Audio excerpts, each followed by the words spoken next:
दिल्ली विधानसभा चुनाव के प्रचार मैदान में धुआं उड़ाने के बाद एआईएमआईएम चीफ असदुद्दीन ओवैसी ने संसद में हुंकार भरी। उन्होंने महिलाओं, किसानों और दलितों के लिए आवाज उठाई और मोदी सरकार की कमियां गिनाते हुए क्या क्या नहीं कहा। हैदराबाद से लोकसभा सदस्य असदुद्दीन ओवैसी ने सबसे पहले विकसित भारत का नाम लेकर पीएम पर ताना मारा। कहा कि जब तक देश की 15% मुस्लिम आबादी की उपेक्षा की होगी तब तक भारत कभी भी विकसित नहीं बन सकता। सर, मैं इस बजट की मुखालिफत में बोलने के लिए खड़ा हूं और इस बात को ज़हन-नशीन करनी चाहिए कि सर के पिछले 25 साल में से 15 साल बीजेपी और एनडीए इख्तिदार पर है और यही बुनियादी वजह है कि आज एक ग्रेजुएट बेरोजगार है, किसान खुदकुशी कर रहे हैं, एमएसएमई बंद हो रहे हैं और चीन से बगैर इंपोर्ट करे हमारे देश का निजाम नहीं चल सकता। ये सब जिम्मेदारी इस हुकूमत पर आयद होती है। सर, वजीर आजम कहते हैं कि मुल्क विकसित भारत की राह पे है। मैं कहना चाहता हूं कि ये उस वक्त तक मुमकिन नहीं है जब तक इस मुल्क की 80 करोड़ आवाम फ्री राशन के बगैर जिंदा नहीं रह सकती।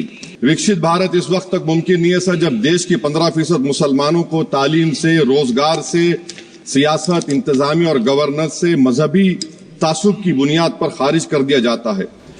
एआईएमआईएम चीफ ने दावा किया कि सरकार ने मुसलमानों, दलितों और अन्य अल्पसंख्यकों को पूरी तरह से नजरअंदाज किया है।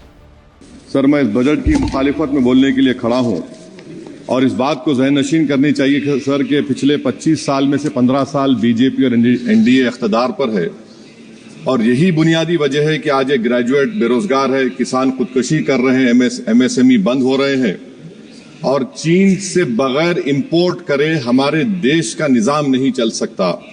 ये सब जिम्मेदारी इस हुकूमत पर आयद होती है। सर, वजीर आजम कहते हैं कि मुल्क विकसित भारत की राह पे है। मैं कहना चाहता हूं कि ये उस वक्त तक मुमकिन नहीं है जब तक इस मुल्क की 80 करोड़ आवाम फ्री राशन के बगैर जिंदा नहीं रह सकती। विकसित भारत इस वक्त तक मुमकिन नहीं है सर जब देश की 15% मुसलमानों को तालीम से, रोजगार से, सियासत, इंतजामिया और गवर्नेंस से मजहबी तासुब की बुनियाद पर खारिज कर दिया जाता है।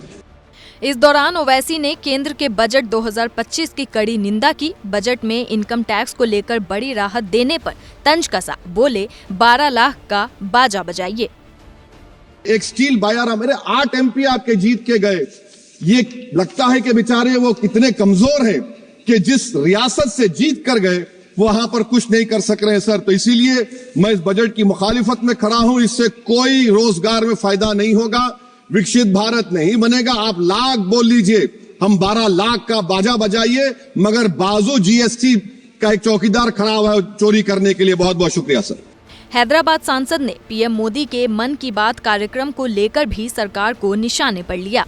कहा कि आज बिना रिश्वत के किसी गरीब को घर नहीं मिलता। गरीब को पीएमएवाई में बगैर रिश्वत करप्शन के घर नहीं मिलता। सर, तनख्वाहों में कमी, गिरावट से सबसे ज्यादा नुकसान मुसलमान, दलित और आदिवासी को है क्योंकि इनमें सबसे ज्यादा गरीब हैं। सर, मोदी हुकूमत ने इन तीनों तबकों के खिलाफ ऐलान जंग कर दिया। क्या मन की बात से एक औसत घराने को खाना मिलता है? इसके आगे एआईएमआईएम चीफ ने मेक इन इंडिया के नारे की धज्जियां उड़ा दी और बेरोजगारी के मुद्दे पर आंकड़ा पेश कर सरकार को खूब सुनाया। मोदी जी, ये गवर्नमेंट डेडलाइन देती है। मेक इन इंडिया का वादा था सर, 100 मिलियन जॉब्स, 12 से 14% ग्रोथ। हकीकत क्या है सर? सिर्फ 6% ग्रोथ है। मैन्युफैक्चरिंग एम्प्लॉयमेंट में सर 12.6 2011-12 में था, वो गिरकर 11.4 हो गया 2022-23 में। सर, हैरत की बात तो ये है कि जब ओवैसी संसद में खड़े होकर मोदी सरकार को घेर रहे थे तब सत्ता पक्ष के सांसद चुप थे, जो अक्सर विपक्ष के सवाल उठाने पर हंगामा काट देते हैं।